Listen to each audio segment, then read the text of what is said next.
মেজাজটা পুরাই গরম করে দিছে। আমারে খারাপ জিনিস দিল, তারপর আমি নাকি ধান্দা করি। উনি হাজার হাজার মানুষের এভাবে ঠকাইতেছে, শুধু আমাকে ঠকাইতেছে।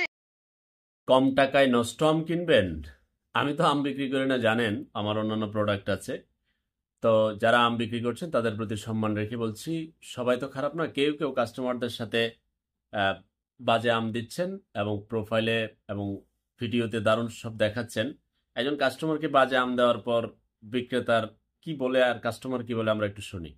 উনি বলছে এটা যাচাই করতে হবে, তারপরে আহ কুরিয়ার উনি গিয়ে কথা বলবে, দেন জানাবে, তারপর আমাকে, আমি এটা বলাতে অভিযোগ করাতে যে আম ভিডিও ফুটেজে দেখতেছেন এগুলো তো ভালো, এটা একটা দোকানের ফুটেজ।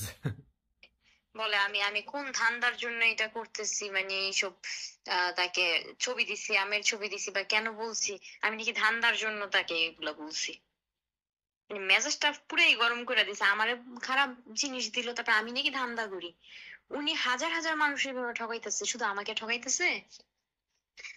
বাংলাদেশের বা পৃথিবীর যে যে যে প্রান্ত থেকে ওনারা অর্ডার দিচ্ছে, সবাই তো বিশ্বাস করে ভালো, এত সুন্দর আমের ছবি দেখে অর্ডার দিছে। কিন্তু দিতেছে কি, একটা আমও ভাইয়া খাওয়ার মতো না, সব পইরা রয়েছে ঘরের মধ্যে। অনেকগুলো ফালাইছি, এগুলো ফালাই দিতে হবে। মানে আমের চেহারা দেখলে রুচি হয় না খাওয়ার। অনেক আপনার অনেক বিক্রেতা ভাই আছেন যে যারা ভালো সেবা দিচ্ছেন, এবং একজন বিক্রেতা ভাই আমাকে জানিয়েছিলেন যে তিনি আবার আই লাভ ইউ কাস্টমারের ফান্দে পড়ছিলেন। আম পাঠাই দিচ্ছে, ক্যাশ অন ডেলিভারিও দেয় না, ডাইরেক্ট পাঠাই দিচ্ছে, পরে অন্য টাকা দেয় না। এমন এটা আপনি কোন কাম করলেন? ভাই এটা আমার একটা ভুল হয়েছিল। তো কাস্টমার এরকম আছে ভেজাল, আবার বিক্রেতাও ভেজাল আছে। এখন নাম কেন প্রচার করি নাই, অনেকগুলো পেজের এরকম অভিযোগ এসেছে, কয়টার প্রচার করব। তো আমি একটু আপনাদেরকে বলতে চাই, যারা অনলাইনে ব্যবসা করছেন, ভাই ক্ষুদ্র নাগরিক হিসেবে আমারও তো আছে। আমি কি করি, ধরেন আমাকে প্রায় রাইডাররা ফোন করে যে ভাই আপনি যে মধুটা পাঠাইছিলেন কোনো কারণে এটা পরিবহনের সমস্যায় এটা তো লিকেজ হয়েছে কিংবা ফেটে গেছে, আহ, সমস্যা, আমি বলছি এটা রিটার্ন পাঠিয়ে দাও। কাস্টমারের কাছে যাওয়ার আগে বলি রিটার্ন পাঠিয়ে দাও। আবার কাস্টমারের কাছে কোনো পণ্য যখন আমার গিয়ে পৌঁছায় আমি তাদের রিটার্ন নেই। আমি বলছি কোনো অভিযোগ থাকলে আমি কোনো বিতর্কে যাই না, কারণ আমি আমারটা জায়েজ করার জন্য, আমারটা সেরা বলার জন্য আমি কোনো তর্কে যাই না। যারা আমাকে চিনেন, আমার চোখে সেরা, ওনার চোখে মনে হচ্ছে যে ওনার সন্তুষ্ট না। এখন আপনি কি করবেন? আমি বলছি একটু দয়া করে আমার ঠিকানায় পাঠিয়ে দেন, আমি ঠিকানা লিখে দেই, আমি টাকা পাঠিয়ে দিই। এরকম বহুজনের সাথে সংখ্যায় কম, কারণ আমি তো সেরাটা দেওয়ার চেষ্টা করি। তারপরও কেউ কেউ থাকতে পারে না যে ভাই, ওই দিন একজন আমাকে বললো যে রিসিভ করছে, রিসিভ করে বলছে ভাই মধুটা এত ঘন কেন।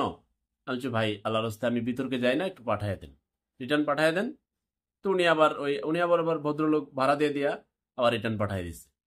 তো আমি এরকম বিতর্কে যাই না। তো আমি চাইতেছি আপনারা যারা করছেন, তা দয়া করে অনলাইনকে আরো বিশ্বস্ত অর্জন জন্য আপনি যা পাঠাইছেন, কোনো কারণে আম পৌঁছাইতে পৌঁছাইতে ধরেন কোনো কারণে কিছু হয়েছে, তো আর দায়ভার তো আপনাকে নিতে হবে, এটা আপনার প্রোডাক্ট। এখন বেচারিকে 25 কেজি আম পাঠাইছে 97 টাকা কেজি ধরে, এখন আম খাওয়ার মতো না এবং একেবারে নষ্ট। তাহলে আপনি প্রোফাইলে ছবি টবি ভিডিও টিডিও দিলেন হেভি, তো পাঠাইলেন আরেকটা, দায়ভারকে আপনি নিবেন না? এবং তাকে আবার কাস্টমারকে কেন বলবেন যে ধান্দাবাজির কথা? আপনারই তো প্রোডাক্ট এটা, আপনার প্যাকেজিং আপনি জানেন না, আপনি দেখবেন না? এরকম করেন না দয়া করে। আমরাও তো চেষ্টা করছি যেন আমি একদম বিতর্ক করি না কারোর সাথে। ঠিক আছে পাঠায় দেন, টাকা চলে যাবে। আমি তো মানুষ, আমি তো ফেরেস্তা না, আমার ভুল থাকতে পারে, আবার ম্যানেজমেন্টে ভুল, প্যাকেজিং এ ভুল, ত্রুটি থাকতে পারে। ত্রুটিটা নিজের উপর নিয়ে কাস্টমারকে বাঁচাবেন। সবাই ভালো থাকবেন, আল্লাহ হাফেজ।